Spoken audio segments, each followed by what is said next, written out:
ఎక్కడ కూడా భక్తులందరూ కూడా పరదేశి ఉన్నదని ఆదమవ్వలకు తెలియదు. చాలా మందికి కూడా పరదేశి ఉన్నది, మరొక చనిపోయిన తర్వాత ఇట్లా పాతాళానికి వెళుతారనే కొన్ని సంవత్సరాలు గడిచిన తర్వాత తెలిసింది భక్తులకు కూడా. అయితే అక్కడక్కడ యోబులో రాయబడింది, ఒక క్షణంలో చనిపోతే మనిషి పాతాళానికి పోతాడని. మోషే ద్వారా మొత్తం 5 కాండాలు కూడా రాయబడ్డాయి. ఆదమవ్వ పుట్టుక కానీ అక్కడ చరిత్ర కానీ ఏం జరిగింది అని మనం ఆలోచన చేస్తే మోషే గారే రాసిన పరిశుద్ధాత్మ ప్రేరణతో. కాబట్టి పరలోకంలో ఏం జరుగుతుంది, పరలోకంలో అసలు అక్కడ వాతావరణం ఎలా ఉంది, భూమి పైన వాతావరణం ఎలా ఉంది, పాతాళంలో వాతావరణం ఎలా ఉందో మనము తెలుసుకోబోతున్నాం. పరలోకంలో దేవుడు ఉన్నాడు, దేవదూతలు ఉన్నారు. యెషయా గ్రంథం 6:1 చూసినట్లయితే మనం ఇంతకుముందు నరసింహన్న కంటత ఎన్నోసార్లు ప్రార్థన కూడా చేస్తాడు. నా దేవుడు పరిశుద్ధుడు పరిశుద్ధుడు, గాన ప్రతి గానాలు చేస్తున్నారు. అంటే అక్కడ ఏం జరుగుతుంది అని మనం ఆలోచన చేస్తే పాటలు పాడుతున్నారు, ప్రార్థిస్తున్నారు, నిత్యం దేవునికి పొడుగుతున్నారు.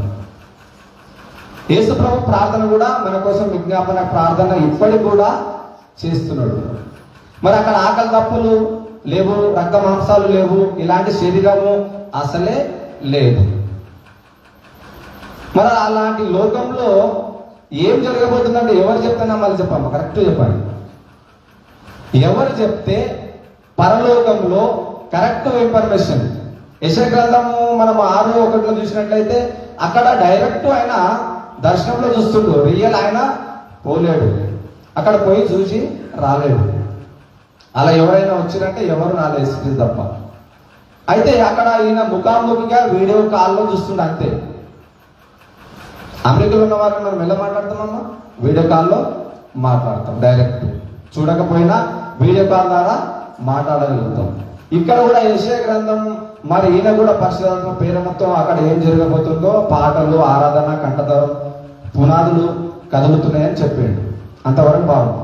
అసలు అమెరికా చూసి వచ్చిన వాడు అమెరికా ఎలా ఉందో చెబితే నమ్మగలుగుతాం మనం. ఇప్పుడు యేసు ప్రభుని అడుగుతాం. యేసు ప్రభు, ఎందుకంటే యేసు ప్రభువే కరెక్ట్ చెప్తేనే మనము నమ్మాలి. ఎందుకంటే ఆయన 3 లోకాలకు అధిపతి, 3 లోకాలకు చక్రవర్తి. ఈ 3 లోకాల పైన కూడా సర్వాధికారము యేసుక్రీస్తుకు ఇయ్యబడింది. కాబట్టి యేసుక్రీస్తే చెప్పాలి అని చెప్తే. ఎందుకంటే పాత నిబంధనలు చూసినట్లయితే పరలోక రాజ్యం వాళ్ళకు అనుగ్రహింపబడలేదంట. చూద్దాం ఒకసారి.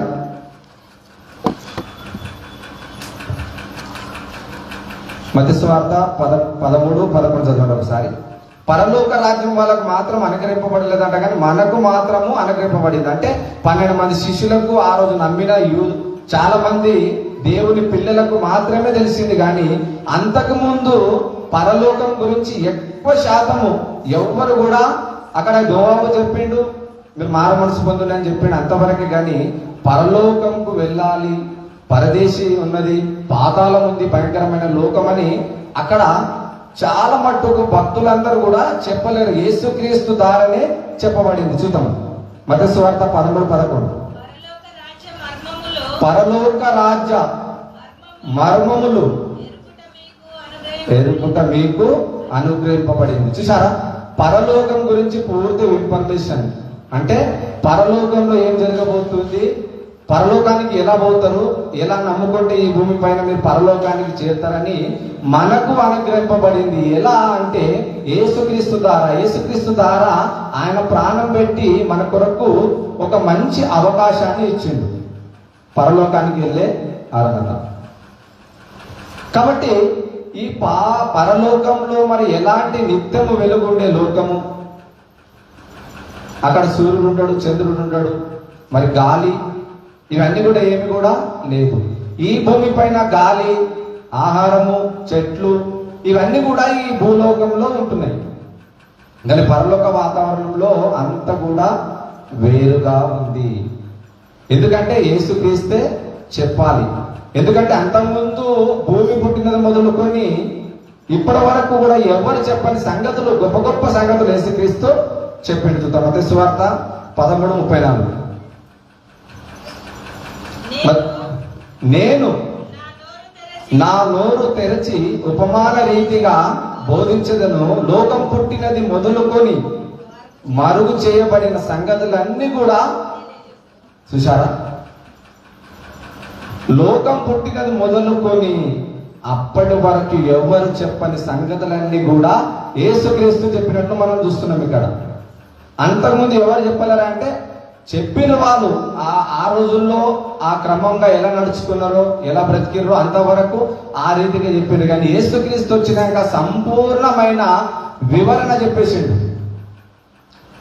లోకం పుట్టినది మొదలుకొని లోకం ఎలా పుట్టిందో చెప్పిండు, ప్రకృతి ఎలా కలిగిందో చెప్పిండు. కలిగి ఉన్నది ఏది లేకుండా కలగలేదు. ఆది అందు వాక్యం ఉండేది, వాక్యము దేవుని యొద్ద ఉండేది, వాక్యమే శరీరధారి అయి కృపా సత్య సంపూర్ణంగా మన మధ్యన వచ్చింది. అంటే యేసుక్రీస్తు ఆదిలో నుండి ఏం జరిగింది ప్రకటన గ్రంథం వరకు కూడా ఆయన చెప్పేసిండు. శిష్యులతోని జరగబోయే సంగతులు చెప్పిండు, జరిగిపోయిన సంగతులు చెప్పిండు, అన్ని కూడా చెప్పిండు. ఆయన నోరు తెరచి ఉపమాన రీతిగా ఇలా బోధించాను. చూసారా? యేసుక్రీస్తు నోరు తెరచి బోధిస్తే ఎన్నో దయ్యాలు వెళ్ళిపోయినాయి. ఆయన నోరు తెరిచి గద్దిస్తే గాలి తుఫాను ఆగిపోయింది. యేసుక్రీస్తు నోరు తెరచి మాట్లాడితే శాస్త్ర పరిచయులు అందరూ కూడా సైలెన్స్ అయిపోయినారు. అలాంటి మాటలు మనలో ఉండాలి. మనం మాట్లాడే మాటల్లో న్యాయం ఉండాలి. మనం మాట్లాడే మాటల్లో ఒకరికి గాయపరచకూడదు. మనం మాట్లాడే మాటల్లో ఒకరికి ఆదరణ కలవాలి. మనం మాట్లాడే మాటల్లో ప్రేమ అనేది ఉండాలి.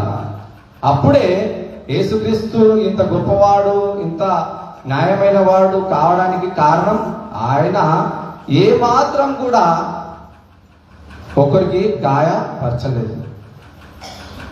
అమూల్యమైన సిలువలో కూడా ఆయన ఎంతో బాధపడ్డట్టు మనకు తెలుసు.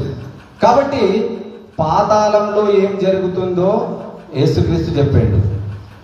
ఇక్కడ మరుగు చేయబడిన సంగతులు అంటే ఒకరోజు సద్దుకయ్యలు వచ్చిండ్రు. పరలోకంలో మరి ఏం జరగబోతుంది అని సద్దుకయ్యలు వచ్చి యేసుక్రీస్తుకు ప్రశ్న అడుగుతున్నారు. అది మామూలు ప్రశ్న కాదు, చాలా లోతైన ప్రశ్న అడుగుతున్నారు. చూద్దాం ఒకసారి. మత్తయి సువార్త 22:23. ఇది చాలా చిక్కువైన ప్రశ్న. యేసుక్రీస్తు దీన్ని ఎలా చెప్పిండు, పరలోకంలో వాతావరణం గురించి ఎలా చెప్పిండో చూద్దాం. మత్తయి సువార్త 22:23 వచనం. పునరుత్థానము లేదని చెప్పేటి సద్దుకయ్యులు ఆ దినమున ఆయన వద్దకు వచ్చిరంట. చూసారా? యేసుక్రీస్తు ఎక్కువ శాతం పునరుత్థానం గురించి చెప్పిండు. యేసుక్రీస్తు ఎక్కడ పోయినా మరణించి మరొక బ్రతుకు ఉంది. ప్రతి ఒక్కరికి ఒక బ్రతుకుంది. ఆ బ్రతుకు కావాలంటే మీరు ఇలా ఉంటుండి, ఇలా బ్రతుకుండి, ఇలా నడుచుకోండి అని ప్రతి దినం కూడా అనేకులకు గ్రామాలకు వెళ్ళి సువార్త ప్రకటిస్తున్నాడు. ఎక్కువ శాతం పునరుత్థానం గురించే చెప్పడం జరుగుతుంది. చనిపోయిన తర్వాత మరొక బ్రతుకుంది అని యేసుక్రీస్తు చెప్తుంటే వీళ్ళందరూ కూడా ఏంటి, చనిపోయిన తర్వాత మరొక బ్రతుకుందా? ఈ భూమి పైన ఉన్నట్లనే ఉండొచ్చు అనుకున్నారు ఆ రోజు. ఈ భూమి పైన ఉన్నట్లే అక్కడ కూడా బ్రతకొచ్చు అనుకున్నారు. ఈ భూమి పైన ఉన్నట్లే అన్ని కూడా ఉండొచ్చు అనుకొని అప్పుడు వచ్చి ఆయనకు ప్రశ్న అడుగుతారు. ఏమని అడుగుతారంటే సద్దుకయ్యులు మొత్తం ప్రశ్నలు వేసేవారు. వాళ్ళు పునరుత్థానం ఉన్నదని నమ్మరు. శరీరము ఇక్కడ పెడతాం, గాలిలో కలిసిపోతుంది, ఆత్మ శరీరం భూమిలో కప్పిస్తే అయిపోతుంది అని అనుకున్నారు. అయితే చదవమకి ఇది వచ్చిన బోధకుడా ఒకడు పిల్లలు లేని ఎడల చనిపోయిన ఎడల అతని పెళ్లి చేసుకుని మోసే చెప్పాను.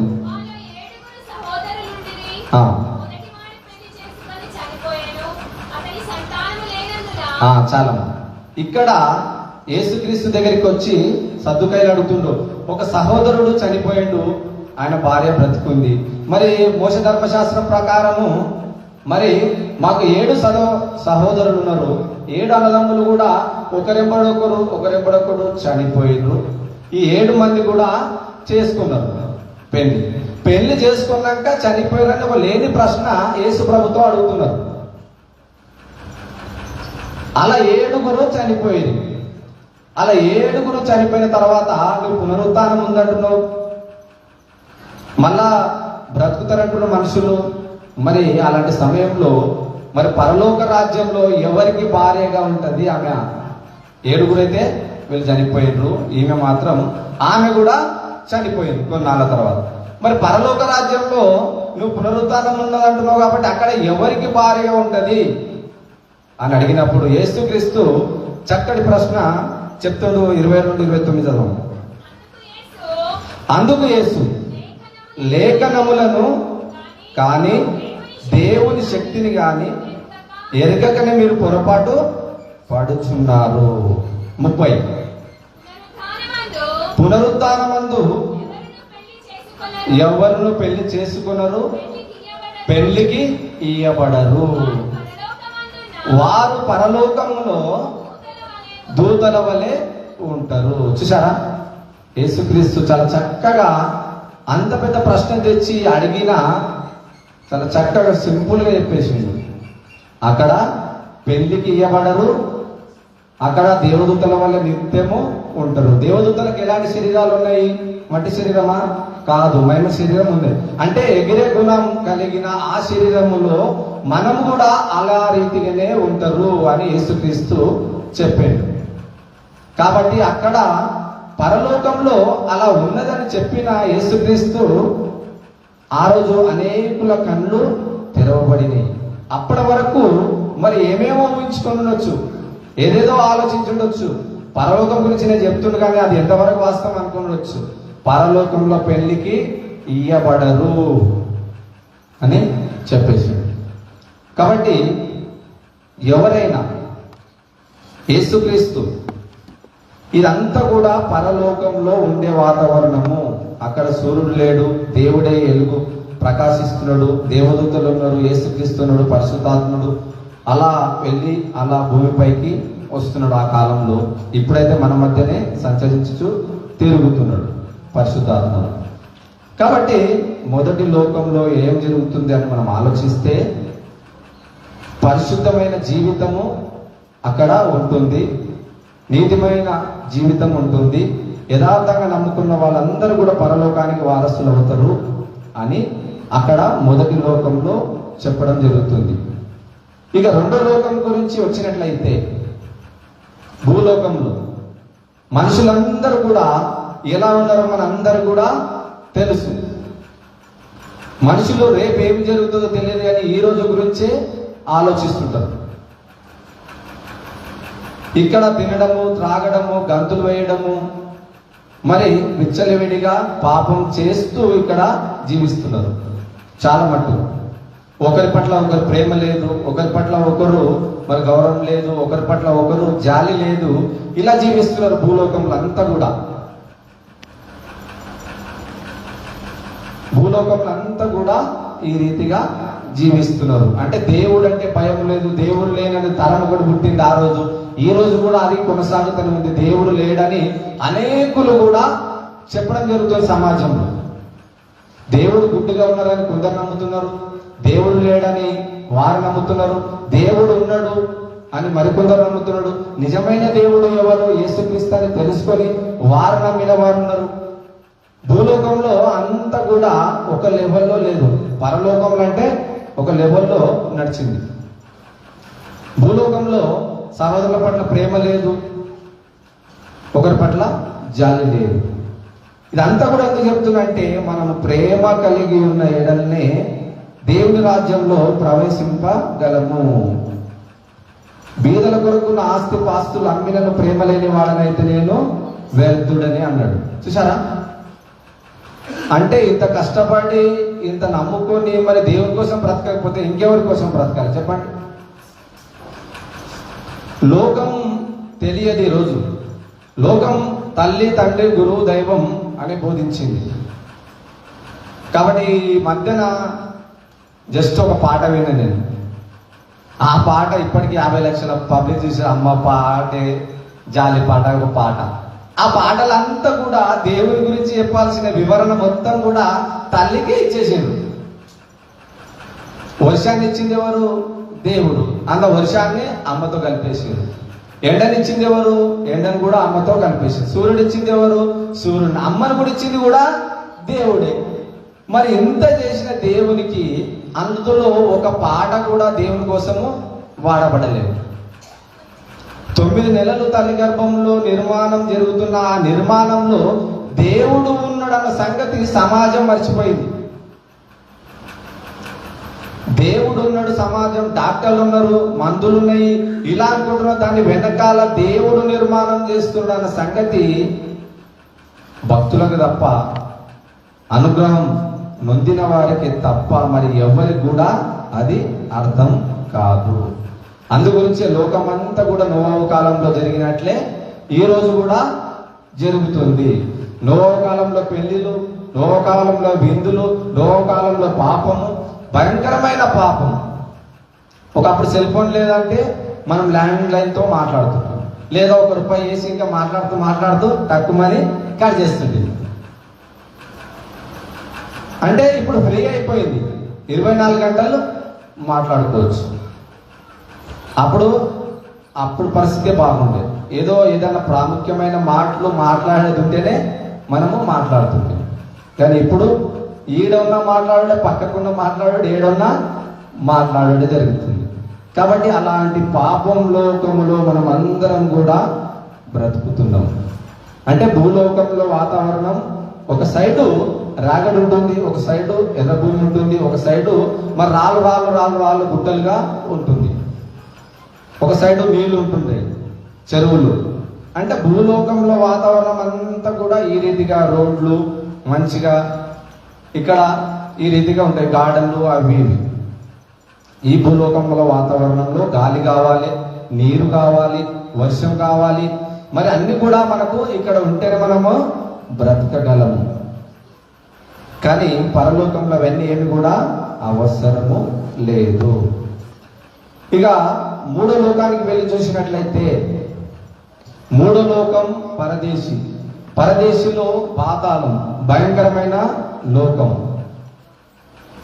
ఈ లోకానికి ఎవరు పోతారు అని ఆలోచిస్తే, మరి తప్పు చేసిన వాళ్ళు, నేరస్తులు, దొంగతనం చేసిన వాళ్ళు, వ్యభిచారించిన వాళ్ళు, అబద్ధం ఆడిన వాళ్ళు, చెడ్డగా మాట్లాడిన వాళ్ళు, ఒకరి పట్ల ప్రేమ చూపెట్టిన వాళ్ళందరూ కూడా పాతాళానికి వెళుతారు.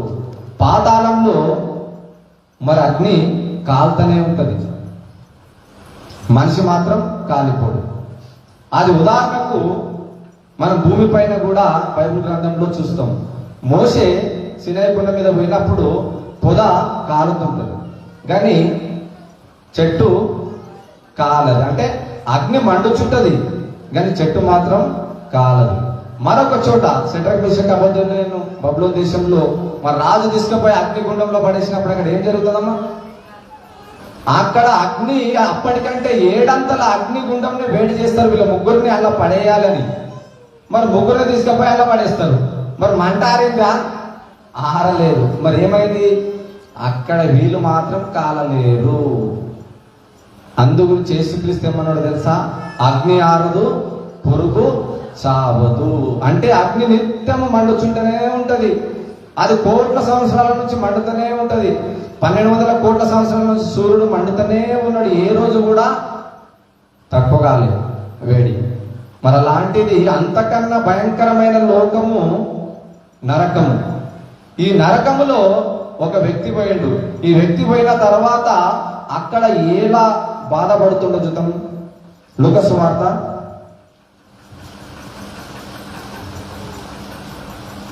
16:18.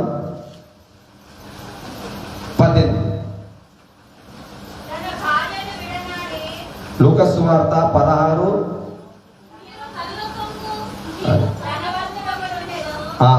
ధనవంతుడు ఒకడు ఉండెను, ఊదారంగు బట్టలను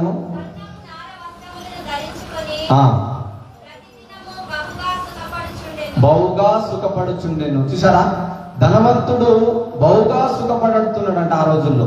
సన్నపు నార వస్త్రములు ధరించుకొని ప్రతి దినము బహుగా సుఖించుచున్నాడు భూమిపైన. అంటే ధనము అన్ని ఉంటే అన్ని హాయిగా బ్రతికేయచ్చు అనుకున్నాడు. నా బలంతో నేను ఏమన్నా చేయొచ్చు అనుకున్నాడు. కానీ ఆయుష్ పోతుందని తెలియదు, మరణిస్తాడని తెలియదు. చాలా మట్టుకు కోటేశ్వరుడు కానీ ఎవరైనా కానీ చనిపోతారని మనం వాక్యం చెప్తున్న సమయంలో అందరూ మన కళ్ళ ముందుకెళ్ళి ఎందరో వెళ్ళిపోతుంటారు. చనిపోయిన వాళ్ళని అందరూ కూడా మనం మోసుకొని వెళ్ళిపోయినాం. అయినా మనలో మారు మనసు ప్రేమ అనేది తగ్గుతుంది. మరి దినదినానికి పెరగాలి కానీ తగ్గుతుంది. మరి తగ్గినప్పుడు ఖచ్చితంగా పాతాళానికే వెళ్ళిపోవాలి. ఎవరైనా సరే ఈ భూమి పైన దేవుని నమ్మిన ప్రజలు ఉండొచ్చు, నమ్మని ప్రజలు ఉండొచ్చు. న్యాయంగా బ్రతుకుతేనే పరలోకం. లూకాసు వార్త 16:25. అందుకు అబ్రహాము, కుమారుడా, నీవు నీ జీవిత కాలమందు నీకిష్టమైనట్లు సుఖము అనుభవించితివి. చూసారా, నా కుమారుడా, నీ జీవిత కాలమందు నీకిష్టమైనట్లు నీ సుఖం అనుభవిస్తేవి. నువ్వు నా కొరకు బాధపడినట్లయితే, నా కొరకు నువ్వు బ్రతికినట్లయితే, నా కొరకు కొంతమందికి అన్నం పెట్టినట్లయితే, నా కొరకు కొందరికి దాన ధర్మాలు చేసినట్లయితే, నన్ను నువ్వు నమ్ముకొని ఉంటే, ఇక్కడ నువ్వు లాజరు ఎలా నెమ్మది పొందుతున్నాడో, లాజరు అక్కడ కష్టపడ్డాడు, అక్కడ నెమ్మది పొందుతున్నాడు. మరి ధనవంతుడు నీకు ఇష్టమైనట్లు నువ్వు బ్రతుకోద్దా? బ్రతుకోద్దు. మనకి ఇష్టమైనట్లు, నా ఇష్టం బ్రదర్, నా ఇష్టం ఉన్నట్లు బ్రతుకుతా నేను అంటుంటారు చాలా మంది. అది అనడానికి వీలే లేదు. నీ ఇష్టం ఉన్నట్లు బ్రతకడానికి ఈ లోకం నీది కానే కాదు. ఈ లోకమే నీది కాదు, మరో లోకం నీది. పరలోకమా పాతాళమా, ఈ 2 లోకాలకే మనము నేర్చుకోబోతున్నాం. కాబట్టి ఆ లోకానికి వెళ్ళిపోవాలంటే జీవితకాలం అందు నీకు ఇష్టమైనట్లు నువ్వు బ్రతకడానికి వీల్లేదు. కొన్ని వదులుకోవాలి, కొన్ని పాటించాలి, భక్తిలోనికి రావాలి, యేసుక్రీస్తు గురించి నమ్ముకోవాలి, యేసుక్రీస్తు తెలుసుకోవాలి. ఆయన అంటే ఎవరో మనకు అర్థం కావాలి. ఆయన పరలోకం నుంచి ఎందుకు దిగి వచ్చిండో మనకు తెలియాలి. అన్ని తెలిసి కూడా మనం అన్ని పాటిస్తుంటే చాలా కష్టం. మరి ధనవంతుల రోజుల్లో మరి ఏమున్నాయి? చాలాసార్లు చెప్పిన, ధనవంతుల రోజుల్లో సుఖపడడానికి మరి ఏముంది? కరెంటు లేదు, టీవీలు లేవు, ఫోన్లు లేవు, రైళ్లు లేవు, విమానాలు లేవు, ఏమీ లేవు. అయినా వాడు బహుగా సుఖపడుతున్నట. కుమారుడా, నీవు నీ జీవిత కాలమందు నీకు ఇష్టమైనటువంటి సుఖము అనుభవించితివి కాబట్టి ఇదిగో. అప్పుడు మారు మనసు వచ్చిందంట. చూసారా, ఎప్పుడు మారు మనసు వచ్చిందమ్మా? పాతాళంలో. మనము చాలా మట్టుకు చాలా మంది చెప్తుంటాం, ఇక్కడ చెప్పినా చెప్పేటోళ్ళు ఏం చక్కగా ఉన్నారులే, చెప్పేటోళ్ళు ఏం పాటిస్తున్నారులే అనుకుంటుండొచ్చు. కానీ ఒకరోజు నేనంటే ఏమో, నువ్వంటే ఏంటో దేవుని దగ్గర ప్రత్యక్షమైనప్పుడు ఎవరి పవర్ ఏంటో అక్కడ కనిపిస్తుంటది. దాని గురించే మనము ప్రయాసపడాలి. దానికోసమే సొంత లోకం గురించి మనము తెలుసుకోవాలి. వీడికెళ్ళి నాది నాది నాది నాది అన్నవాడు ఎవడు కూడా ఈ భూమి నుంచి తీసుకొని ఏది కూడా పోలేదు. బస్సులో, ట్రైన్లో కానీ బస్సులో కానీ సీట్లో వేస్తాం కదా మనం ఖర్చు. బస్సు ఇప్పుడైతే మరి ఫ్రీ అయిన నుంచి చాలా గొడవలు అవుతున్నాయి.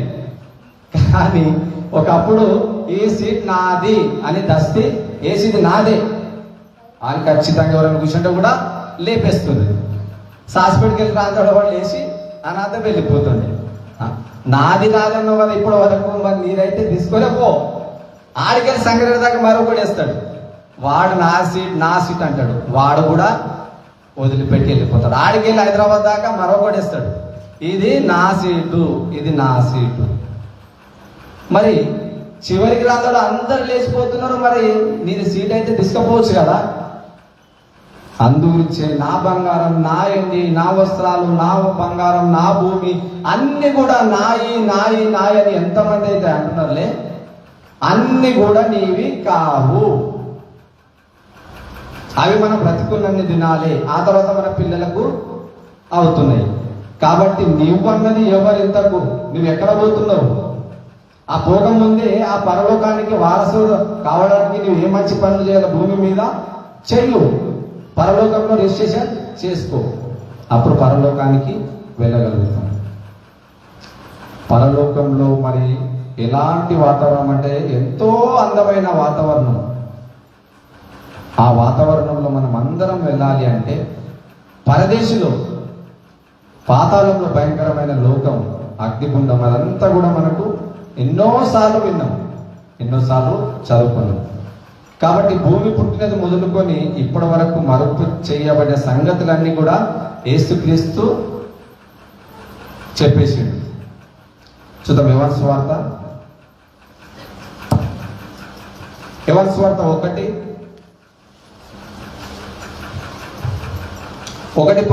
యేసుక్రీస్తు మరలా ఇక్కడ అప్పటికి ఆ భక్తులందరూ అక్కడక్కడ దేవునితో మేము చూసినాము అన్నట్లు ఎక్కడెక్కడనో మాట్లాడినప్పుడు ఇక్కడ శిష్యులతో కూడా యేసుక్రీస్తు చాలా చక్కని మాట మాట్లాడుతున్నాడు. యోహాను సువార్త 1:18. ఎవడును ఎప్పుడైనాను దేవుణ్ణి చూడలేదు, తండ్రి రొమ్మునున్న అద్వితీయ కుమారుడే ఆయనను బయలుపరచెను. చూసారా, ఎప్పుడు నువ్వు ఎవడైనాను దేవుణ్ణి చూడలేదు, అలా చూస్తారని కూడా అని అంటలేడు దేవుడు. కానీ తండ్రి రొమ్మునున్న అద్వితీయ కుమారుడే ఆయనను బయలుపరచెను. బయలుపరచడం అంటే ఆయన గురించి తెలియజేయడము. యేసుక్రీస్తు వచ్చింది ఆయన గురించి తెలియజేయడము. అంటే ఆయన అంటే ఎలా ఉంటాడు, భయంకరుడు. ఆయన అంటే ఎలా ఉంటాడు, వెలుగు. ఆయన అంటే ఎలా ఉంటాడు, తప్పు చేస్తే శిక్ష వేస్తాడు.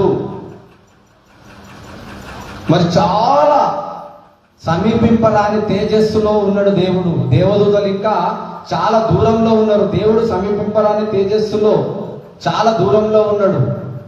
ఆకాశము నా సింహాసనము, భూమి నా పాద పీఠము. అలాంటి పెద్ద ఆకారం కలిగిన వాడు దేవుడు. అలాంటి ఆకారం కలిగిన దేవునికి మనము భూమి పైన ఎంత ఉన్నాము, ఇంత మనిషి దేవునికి ఈరోజు వింటలేడు. చూసారా, ఒక కలెక్టర్ దగ్గరికి వెళ్ళగానే కలెక్టర్ దగ్గర ఏం మాట్లాడాలో అవే మాట్లాడతాం భయంతో. ఒక ముఖ్యమంత్రి దగ్గరికి పోయినప్పుడు ఏం మాట్లాడాలో అవే మాట్లాడతాం. కానీ దేవుని బిడ్డలు మరి సేవకులతో మాట్లాడేటప్పుడు కూడా చాలా జాగ్రత్తగా మాట్లాడాలి. ఏ పడితే అవి మాట్లాడడానికి వీల్లేదు. దేవునికి సంబంధించిన ఎంత మాట్లాడతావా మాట్లాడు. బైబిల్ అర్థం కాలేదా సార్, ఇది అర్థం కాలేదని మనం అడగొచ్చు, తప్పేం లేదు. కాబట్టి అందు గురించే భయముతోనూ వణుకుతోనూ ప్రతిదినం మనము జీవించాలి.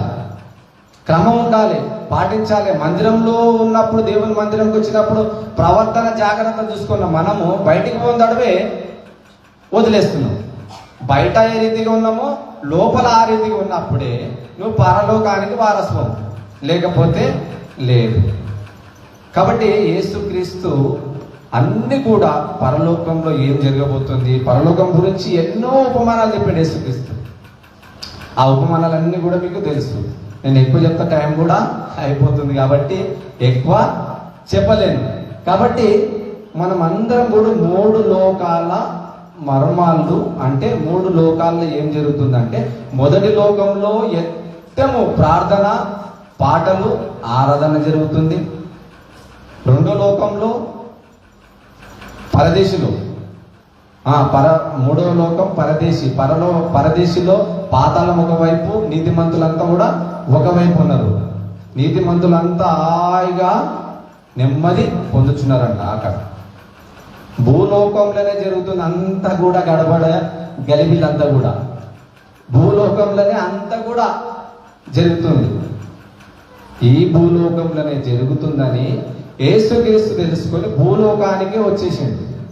ఆయన వచ్చినాకనే అందరు కూడా మారు మనసు పొంది లక్షలు, కోట్లు, వేల మంది కూడా దేవుని నమ్ముకున్నారు. అంతకుముందు ప్రవక్తలు బోధించారు కానీ చాలా తక్కువ, వేల సంఖ్యలో లేరు వాళ్ళు. ఖాళీ 10ల సంఖ్యలో కూడా లేరు. నోవహు కాలం వచ్చేసరికి ఎంతమంది అమ్మా ఓడలు ఎంతమంది రక్షణ పొందారు? నోవహు కుటుంబం అంతే.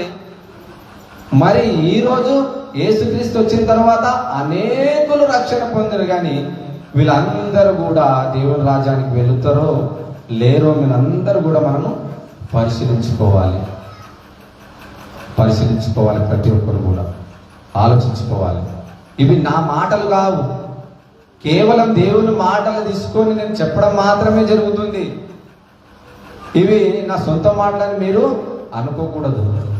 ఎందుకంటే యేసుక్రీస్తు సొంత ఊళ్ళో ఆయన గురించి ఎక్కువ పట్టించుకోలేరు. అందువల్ల గ్రామాలు అక్కడక్కడ సువార్త ప్రకటించింది. శిష్యులు తప్ప మరి సొంత గ్రామంలో ఆయన చుట్టూ ఎవరు లేరు. ఎందుకంటే ఈయన మరియమ్మ కుమారుడు కాదా అని అన్నారు. యేసుక్రీస్తు బయట గెలిచిండా ఇంట గెలిచిండా అంటే ఫస్ట్ బయట గెలిచిండు యేసుక్రీస్తు. ఎందుకంటే సొంత ఇంటి వారే ఆయనకు విశ్వసించలేరు. అందుగురించి మనం చెప్పే మాటలు, దేవుని మాటలు ఎవరు ద్వారా దేవుడు ఎలా మాట్లాడతాడో తెలియదు. కాబట్టి అది తెలుసుకొని మనం అందరం కూడా ఈ 3 లోకాల గురించి వివరణ కానీ ఈ భూమి పైన బ్రతికుండగానే మనం తెలుసుకోవాలి. ధనవంతుడు చనిపోయిన తర్వాత తెలుసుకున్నాడు. అక్కడ మారు మనసు వచ్చింది. అక్కడ మారు మనసు వస్తే నీకు ఏ ఉపయోగం లేదు. భూమి పైన మారు మనసు వస్తే నువ్వు 100% పాస్ అయినట్లే. కాబట్టి ఇది మనసులో ఉంచుకొని మనం వెళ్ళవేళలా ఆ దేవునికి కృతజ్ఞతలు కలిగి మరి ఆ మొదటి లోకమైన పరలోకాన్ని మనం అందరం కూడా పొందుకోవాలని, భక్తిలో నడవాలని కోరుచు ఈ చిన్న వాక్యాన్ని దేవుడి దీవించి ఆశ్రయించాలని కోరుచు ఈ సమయం ఇచ్చిన పాస్టర్ గారికి ప్రత్యేకమైన వందనాలు చెల్లిస్తూ అప్పచెప్తున్నాను. Thank you. రాజు గారు చాలా చక్కటి అంశాన్ని చెబుతున్నారు.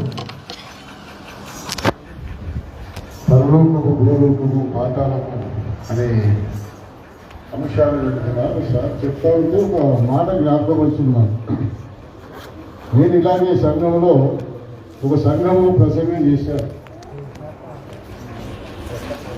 అయ్యా నరక పెట్టుండదు, పరలోక పెట్టుండదు అని సంఘంలో బోధ చేస్తే బోధ బాగా విన్నాడు ఒక ఆయన.